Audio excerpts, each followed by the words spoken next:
안녕하세요. 별꽃 낭독입니다. 한국의 신비로운 이야기와 심리 추리, 초자연의 세계로 여러분을 초대합니다. 별빛 아래 숨겨진 비밀을 함께 풀어볼까요? 지금 시작합니다. 깊은 산속, 모든 빛이 사라진 칠흑 같은 밤, 오직 타오르는 불꽃만이 위태롭게 주변을 밝히고 있습니다. 저주를 풀기 위한 마지막 의식, 수백 년 묵은 원혼을 달래기 위한 구판이 마침내 시작됩니다. 주인공 민호의 목숨과 한 맺힌 공주의 영혼, 그리고 가문의 비밀이 이 하룻밤의 의식에 모두 달려 있습니다. 밤은 짐승처럼 깊고 어두웠다. 도시의 불빛이 닿지 않는 깊은 산속, 세상의 모든 소음이 잠든 그곳에는 오직 바람이 나뭇가지를 스치며 우는 소리와 이름 모를 풀벌레들의 서러운 울음소리만이 가득했다. 김민호는 이 지독한 정적이 마치 살아있는 생물처럼 자신의 목을 조여오는 듯한 착각에 빠졌다. 공기마저 얼어붙은 듯한 차가운 밤, 그의 목숨을 건 마지막 도박, 수백 년 묵은 원혼을 달래기 위한 구판이 마침내 시작되려 하고 있었다. 그들이 자리를 잡은 곳은 산중턱에 작고 평평한 공터였다. 며칠 전까지만 해도 평범한 숲의 일부였을 그곳은 이제 인간의 세상과 영혼의 세상이 만나는 신성한 공간으로 탈바꿈해 있었다. 공터의 중앙에는 임시로 마련된 조촐하지만 정갈한 제단이 놓여 있었다. 제단 위에는 밤, 대추, 곶감과 같은 기본적인 제물들과 함께 하얀 시루떡과 막걸리 한 사발이 정성스럽게 차려져 있었다. 그것은 신에게 바치는 제물이자 오랜 세월 굶주렸을 원혼을 달래기 위한 최소한의 예의였다. 제단의 주위로는 5가지 색깔의 깃발, 즉 오방기, 모방기, 각 꽂힌 대나무 장대가 둥글게 둘러쳐져 있었다. 동쪽의 청색, 서쪽의 백색, 남쪽의 적색, 북쪽의 흑색, 그리고 중앙의 황색 깃발은 단순한 장식이 아니었다. 그것은 동서남북과 중앙의 모든 신들을 이곳으로 불러 모으고 동시에 악귀와 잡신들의 침범을 막는 강력한 결계였다. 깃발들은 거센 밤바람에 마치 살아있는 뱀처럼 몸부림치며 맹렬하게 흔들렸고 그때마다 퍼덕하는 날카로운 소리가 어둠을 갈랐다. 민호의 눈에는 그 깃발들이 마치 자신을 향해 어서 오라고 손짓하는 저승사자의 손길처럼 보이기도 했고 반대로 이 위험한 곳에서 어서 도망치라고 경고하는 필사적인 몸짓처럼 보이기도 했다. 제단 앞에는 작은 화로가 놓여 있었고 그 안에서 타오르는 장작불이 유일하게 주변을 밝히는 광원이었다. 불꽃은 바람의 기세에 따라 격렬하게 춤을 추었고 그 불빛에 비친 주변의 나무들은 마치 기괴한 형상의 거인들처럼 일렁이며 민호를 위협하는 듯했다. 그 불꽃의 그림자 속에서 굿에 사용될 온갖 무구들이 섬뜩한 빛을 발하고 있었다. 노쇠로 만든 방울과 엽전이 꿰인 신칼, 그리고 묵직한 새 방울이 달린 부채까지.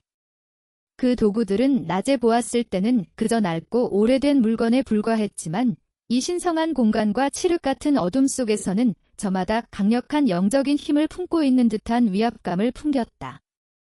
특히 바람이 불 때마다 서로 부딪히며 쨍그랑하고 울리는 금속성의 소리는 민호의 신경을 날카롭게 파고들었다. 이 기묘하고 성스러운 공간의 중심에는 만신이 서 있었다. 불과 몇 시간 전 자신의 낡은 기와집에서 민호를 맞이할 때만 해도 그녀는 그저 인자하지만 깡마른 시골 노인처럼 보였다. 희끗희끗한 머리와 깊게 팬 주름, 그리고 삶의 무게에 지친 듯한 어깨는 그녀가 과연 수백 년 묵은 저주를 풀어낼 만한 능력을 가졌는지 의심하게 만들 정도였다. 하지만 지금 이곳 제단 앞에 선 그녀는 완전히 다른 사람이 되어 있었다. 만신은 화려한 색깔의 무복으로 갈아입고 있었다. 붉은색 치마와 노란색 저고리, 그리고 그 위에 덧입은 푸른 쾌자는 타오르는 불빛을 받아 신비로운 빛을 뿜어냈다. 그녀의 얼굴에는 하얀 분이 칠해져 있었고 두 뺨에는 붉은 연지가 마치 핏자국처럼 선명했다. 평소에 흐릿했던 눈빛은 온데간데없고 마치 매의 눈처럼 날카롭고 형형한 광채가 뿜어져 나왔다. 그녀는 더 이상 평범한 노인이 아니었다. 그녀는 신과 인간을 잇는 중재자이자 죽은 자의 목소리를 대신하는 영매 그 자체였다. 그녀의 입에서는 알아들을 수 없는 낮은 주문이 쉴 새 없이 흘러나오고 있었다. 그것은 인간의 언어라기보다는 바람의 소리 같기도 했고 짐승의 울음소리 같기도 했다. 그녀는 신을 자신의 몸으로 받아들일 준비, 즉 신내림을 위한 마지막 준비를 하고 있었다.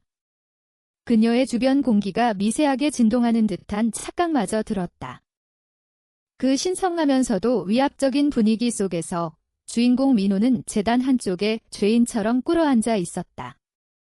그는 지금 자신이 현실에 있는 것인지 아니면 끔찍한 악몽을 꾸고 있는 것인지 분간할 수 없었다. 그의 온몸을 올가매고 있는 저주의 기운은 이 굿판이 시작되려 하자 더욱 기승을 부렸다. 뼛속까지 스며드는 듯한 한기가 온몸을 휘감았고 손끝과 발끝은 감각이 없을 정도로 차갑게 얼어붙어 있었다. 숨을 쉴 때마다 하얀 입김이 뿜어져 나왔지만 그것은 추위 때문만이 아니었다. 그의 영혼 자체가 서서히 얼어붙고 있는 듯한 느낌이었다. 그의 얼굴은 핏기 하나 없이 창백했고 입술은 파랗게 질려 있었다. 지난 몇 달간 그를 괴롭혀온 악몽과 환영이 바로 지금 그 어느 때보다도 선명하게 그의 눈앞에서 펼쳐졌다. 어둠 속에서 수많은 손들이 자신을 향해 뻗어오는 것 같았고 귓가에서는 원망과 저주 섞인 속삭임이 맴돌았다. 그는 두려움에 온몸을 떨었다. 당장이라도 이곳을 박차고 도망치고 싶었다. 하지만 그는 그럴 수 없었다. 그의 발은 보이지 않는 사슬에 묶인 듯 땅에 단단히 고정되어 있었다. 두려움 속에서도 그의 마음 한구석에는 마지막 희망의 불씨가 꺼지지 않고 있었다. 그래, 이것이 마지막 기회다. 수많은 병원을 전전하고 용하다는 의사들을 모두 만나봤지만 아무도 그의 병을 고치지 못했다. 그의 병은 육체의 병이 아니었기 때문이다. 그것은 과학과 이성으로는 설명할 수 없는 가문을 타고 내려온 끔찍한 저주였다. 그리고 이제 그는 그 저주의 근원과 정면으로 마주하기 위해 이곳에 와 있었다. 만신이 성공하지 못한다면 그의 목숨도 오늘 밤 이 자리에서 끝날 것이다. 그는 두려움과 희망이 뒤섞인 복잡한 눈으로 신과 접신하기 시작하는 만신의 뒷모습을 바라보았다. 그의 운명은 이제 저 늙은 무당의 손에 그리고 오늘 밤 이곳에 내려올 한 맺힌 공주의 영혼에게 달려 있었다. 결전의 밤은 그렇게 피할 수 없는 운명처럼 시작되고 있었다. 만신의 나직한 주문은 점차 커져서 하나의 노래가 되었다. 그것은 정해진 가락이나 박자가 있는 노래가 아니었다. 태고의 슬픔을 담은 듯한 애절한 가락이었다가 어느 순간에는 성난 파도처럼 격렬한 외침으로 변했다. 그녀는 손에 든 노쇠 방울을 흔들기 시작했다. 짤랑, 짤랑하는 맑으면서도 서늘한 소리가 밤의 정적을 깨고 사방으로 퍼져나갔다. 그 방울 소리는 마치 영혼의 세계로 들어가는 문을 두드리는 신호 같았다. 김인호는 저 소리가 자신의 귓속을 파고들어 뇌를 직접 흔드는 듯한 고통과 현기증을 느꼈다. 굿판은 점점 더 격렬해졌다. 만신은 제단 주위를 빙글빙글 돌기 시작했다. 처음에는 느리고 장엄한 춤사위였지만 시간이 지날수록 점점 더 빨라지고 광적으로 변해갔다. 그녀의 몸짓은 더 이상 인간의 것이 아니었다. 한 마리 거대한 새처럼 날갯짓을 하는가 싶더니 이내 상처 입은 짐승처럼 바닥을 구르기도 했다. 그녀의 입에서는 알아들을 수 없는 괴성이 터져나왔고 이마에서는 땀이 비 오듯 흘러내려 하얗게 칠한 분을 얼룩지게 만들었다. 민호는 공포와 경외감이 뒤섞인 눈으로 그 광경을 바라보았다. 저것은 쇼가 아니었다. 저것은 자신의 몸을 제물로 바쳐 신을 불러들이려는 한 인간의 처절한 사투였다. 과연 굿은 성공할 수 있을까? 민호의 심장이 불안감으로 타들어가는 순간이었다. 갑자기 만신의 몸이 경풍을 일으킨 사람처럼 격렬하게 떨리기 시작했다. 커헉, 커헉 하는 거친 숨소리와 함께 그녀는 두 손으로 자신의 목을 부여잡았다. 마치 보이지 않는 무언가가 그녀의 목을 조르는 듯한 고통스러운 모습이었다. 그녀의 몸은 활처럼 휘어지며 바닥에 쓰러졌고 잠시 동안 미동도 없었다. 민호는 숨을 멈췄다. 잘못된 것인가? 신을 불러들이려다 오히려 악귀에게 몸을 빼앗긴 것인가? 실패한 것인가? 바로 그때였다. 쓰러져 있던 만신이 아주 천천히 이걱거리는 인형처럼 상반신을 일으켰다. 그녀가 고개를 들었을 때 민호는 자신의 눈을 의심했다. 만신의 얼굴은 분명 그대로였지만 그 눈빛과 표정은 완전히 다른 사람의 것이 되어 있었다.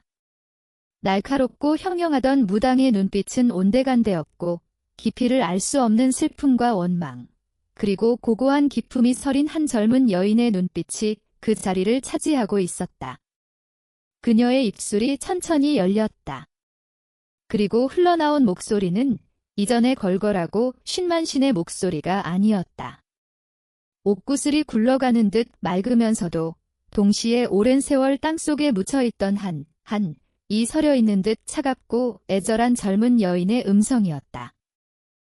여기가 어디인가? 왜 이리 춥고 어두운가? 성공이었다. 마침내 수백 년간 고분 속 어둠에 갇혀있던 공주의 영혼이 만신의 몸을 빌려 이 세상에 다시 모습을 드러낸 것이다. 민호는 온몸에 소름이 돋는 것을 느끼며 바닥에 더욱 바싹 엎드렸다. 그의 앞에 있는 것은 더 이상 늙은 무당이 아니었다. 억울하게 죽어간 비운의 공주, 자신의 가문에 끔찍한 저주를 내린 바로 그 원혼이었다. 공주의 영혼은 무엇을 원하는 것일까? 민호는 당연히 끔찍한 복수를 원할 것이라고 생각했다. 자신을 죽음으로 몰아넣은 자들에게, 그리고 그 후손들에게 피해 대가를 치르게 하려는 것일 거라고. 그는 이제 자신의 목숨이 여기서 끝장날 것이라고, 공주의 저주가 자신을 갈갈이 찢어놓을 것이라고 생각하며 눈을 질끈 감았다. 하지만 만신의 입을 통해 흘러나오는 공주의 목소리에는 살기나 증오보다는 견딜 수 없는 깊은 슬픔이 담겨 있었다. 그녀는 천천히 주변을 둘러보았다. 그녀의 시선이 제단 위의 음식에, 바람에 나부끼는 오방기에, 그리고 겁에 질려 떨고 있는 민호에게 차례로 머물렀다. 어찌하여 나를 불렀는가? 나의 잠을 깨운 자가 그대인가? 공주의 목소리는 민호를 향하고 있었다. 민호는 감히 고개를 들지 못했다. 그저 죽을 죄를 지었다는 말만 반복할 뿐이었다. 그러자 공주의 목소리에 희미한 조소가 섞여들었다. 죄라니 그래, 너희는 모두 죄인이지. 하지만 나는 복수를 원치 않는다. 피는 피를 부를 뿐 나의 한을 풀어주지는 못하니까. 민호는 고개를 들었다. 공주의 눈동자는 민호를 꿰뚫어 보는 듯 깊었다. 그 눈동자 안에서 민호는 수백 년간 쌓여온 그녀의 외로움과 고통을 보았다. 그녀는 복수를 원하지 않았다. 그녀가 진정으로 원했던 것은 단지 자신의 억울한 죽음과 배신당한 슬픔을 누군가 한 사람이라도 진심으로 알아주는 것이었다. 아무도 기억하지 않는 무덤 속에서 잊힌 존재가 되어 영원한 어둠 속을 떠도는 것, 그것이 그녀에게는 죽음보다 더 큰 고통이었던 것이다. 나의 이야기를 들어줄 수 있겠느냐? 내가 왜 이토록 긴 세월 구천을 떠돌아야 했는지, 나의 슬픔이 얼마나 깊은지. 그녀의 목소리에는 거부할 수 없는 힘이 있었다. 그것은 명령이 아니라 한 맺힌 영혼의 간절한 부탁이었다. 민호는 자기도 모르게 고개를 끄덕였다. 그렇다면 민호는 왜 저주를 받은 것일까? 그 자신은 평생 남에게 해코지 한 번 하지 않고 살아온 평범한 사람이었다. 왜 하필 자신이 이 끔찍한 고통을 겪어야 하는가? 그가 품었던 오랜 의문에 대한 답이 마침내 공주의 입을 통해 흘러나왔다. 나는 너에게 저주를 내린 것이 아니다. 공주의 목소리는 단호했다. 민호는 혼란스러운 표정으로 그녀를 바라보았다. 나의 저주는 너의 핏줄을 향한 것이었다. 너의 몸속에 흐르는 그 피, 그것이 나를 이곳에 묶어두는 사슬이자 나의 슬픔이 대를 이어 흘러가는 강물이기 때문이다. 핏줄. 그제야 민호는 모든 것을 깨달았다. 이 저주는 개인의 문제가 아니었다. 그것은 가문의 문제, 혈연으로 이어진 거대한 업보였다. 공주에 풀리지 않은 한이 특정 가문의 핏줄에 엉겨붙어 대를 이어 그 후손들을 괴롭혀온 것이다. 그는 조상 중 누군가가 이 비극에 깊이 연관되어 있음을 직감했다. 자신은 그저 그 긴 업보의 사슬 끝에 매달려 태어난 죄 없는 희생양일 뿐이었다. 하지만 그 역시 그 핏줄을 이어받았기에 조상의 죄를 함께 짊어져야 할 운명이었다. 공주의 영혼은 이제 민호를 통해 과거의 진실을, 이 모든 비극이 시작된 그날의 이야기를 풀어놓기 시작했다. 민호는 이제 더 이상 도망칠 수 없었다. 그는 자신의 가문이 저지른 원죄와 정면으로 마주해야만 했다. 만신의 몸을 빌린 공주의 목소리는 더 이상 애절하지 않았다. 그 안에는 차가운 분노와 배신감, 그리고 깊은 회한이 서려 있었다. 그녀의 시선은 김민호를 넘어 칠흑 같은 허공, 즉 아득한 과거의 어느 한 지점을 향하고 있었다. 그녀의 입을 통해 흘러나오는 이야기는 민호의 귀를 통해 그의 머릿속에서 생생한 그림으로 되살아났다. 수백 년 전 비극이 시작되었던 바로 그날의 풍경이었다. 나는 적국의 칼에 죽지 않았다. 공주의 첫마디는 충격적이었다. 민호가 알고 있던 야사의 기록과는 전혀 다른 내용이었다. 역사에는 그녀가 이웃나라와의 작은 국지전 중에 피난을 가다 적의 습격을 받아 비참한 최후를 맞았다고 희미하게 기록되어 있었다. 그러나 진실은 그보다 훨씬 더 잔인하고 비열했다. 나를 죽음으로 몰아넣은 것은 내가 가장 믿고 의지했던 사람이었다. 나의 그림자이자 나의 벗이었으며 내가 마음에 품었던 단 한 사람. 바로 나의 호위무사였다. 호위무사, 그 단어가 민호의 심장을 날카롭게 찔렀다. 공주의 목소리는 가늘게 떨리고 있었다. 그녀는 단순히 주군과 신하의 관계가 아니라 한 남자로서 그를 깊이 연모하고 있었던 것이다. 그녀가 들려주는 이야기는 한편의 비극적인 사랑 이야기처럼 시작되었다. 궁궐의 답답한 생활 속에서 늘 묵묵히 자신의 곁을 지켜주던 과묵하고 강직한 호위무사는 그녀에게 유일한 위안이자 세상 그 자체였다. 그녀는 그를 믿었고 그에게 모든 것을 의지했다. 하지만 그 믿음은 가장 끔찍한 방식으로 배신당했다. 그날 적들이 국경을 침범했다는 소식에 궁궐은 혼란에 빠졌다. 공주는 왕의 명에 따라 안전한 곳으로 피신해야 했고 그 호위무사가 그녀의 피난길을 호위했다. 깊은 산속, 약속된 장소에서 구원병을 기다리던 밤이었다. 공주는 불안한 마음에 잠을 이루지 못하고 있었다. 바로 그때 호위무사가 그녀를 찾아왔다. 그의 얼굴에는 평소와 다른 그늘이 드리워져 있었다. 그는 이제 곧 적들이 닥칠 것이라며 공주가 지니고 있던 신물을 자신에게 잠시 맡겨달라고 청했다. 그 신물은 단순한 장신구가 아니었다. 그것은 왕가의 혈통을 증명하는 나라의 운명이 걸린 중요한 보물이었다.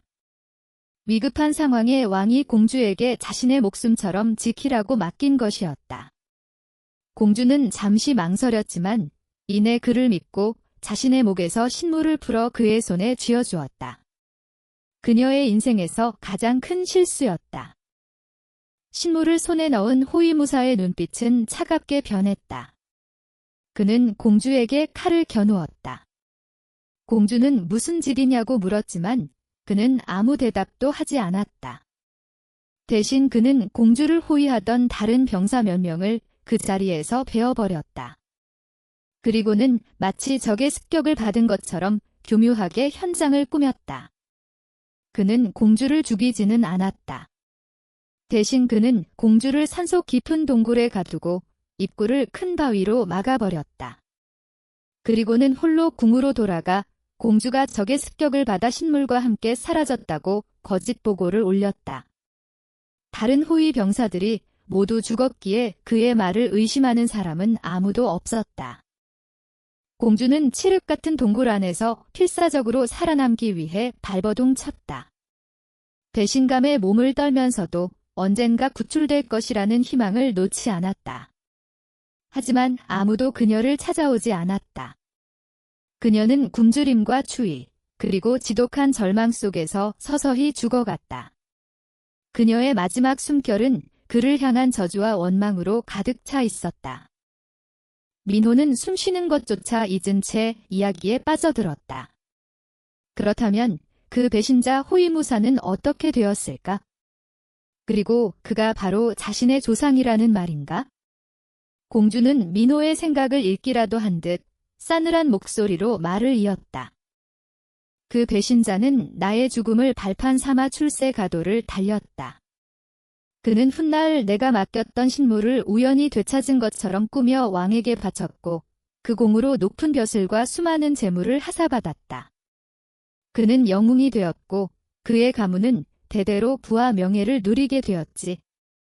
그가 바로 너의 직계 조상이다. 망치로 머리를 얻어맞은 듯한 충격이 민호의 온몸을 덮쳤다.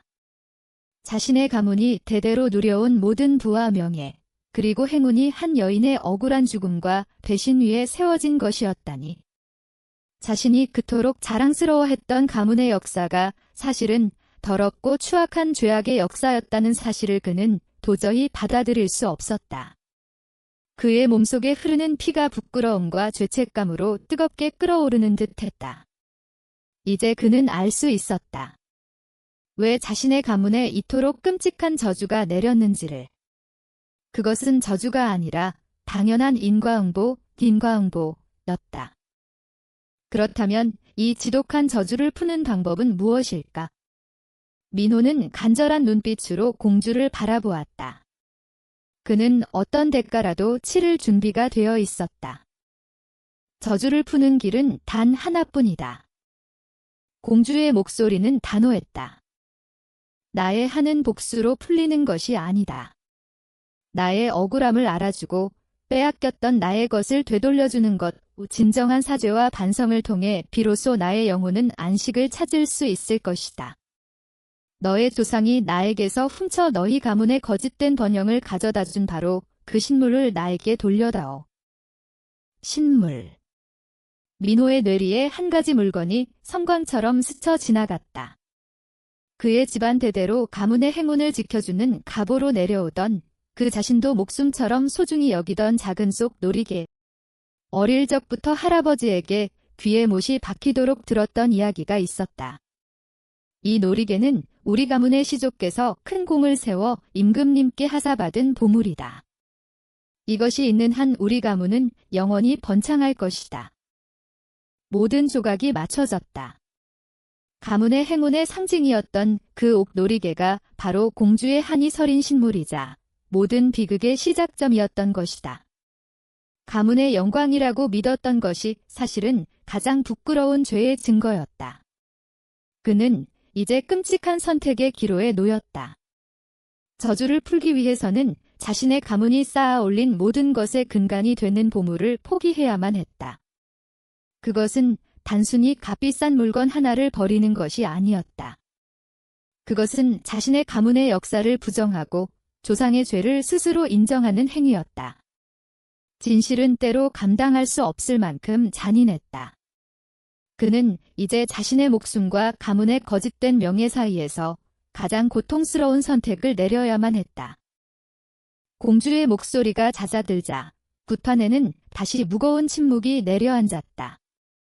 하지만 그 침묵은 이전의 것과 달랐다. 원인 모를 공포가 짓누르던 침묵이 아니라 모든 진실이 드러난 뒤에 무겁고 고통스러운 침묵이었다. 김민호는 멍하니 허공을 바라보았다. 그의 머릿속에서는 방금 들었던 끔찍한 진실과 집안 대대로 내려오던 가보에 대한 기억이 뒤엉켜 거대한 소용돌이를 일으키고 있었다. 그의 품속에는 작은 비단 주머니가 들어 있었다. 그 안에는 할아버지가 돌아가시기 전 그의 손에 직접 쥐어주신 옥놀이개가 잠들어 있었다. 투명하면서도 깊은 초록빛을 띤 최상급의 옥으로 만들어진 섬세한 봉황 무늬가 새겨진 아름다운 놀이개. 민호는 그것을 단순한 갑오 이상으로 여겼다. 그것은 자신의 뿌리이자 가문의 영광을 상징하는 성물과도 같은 존재였다.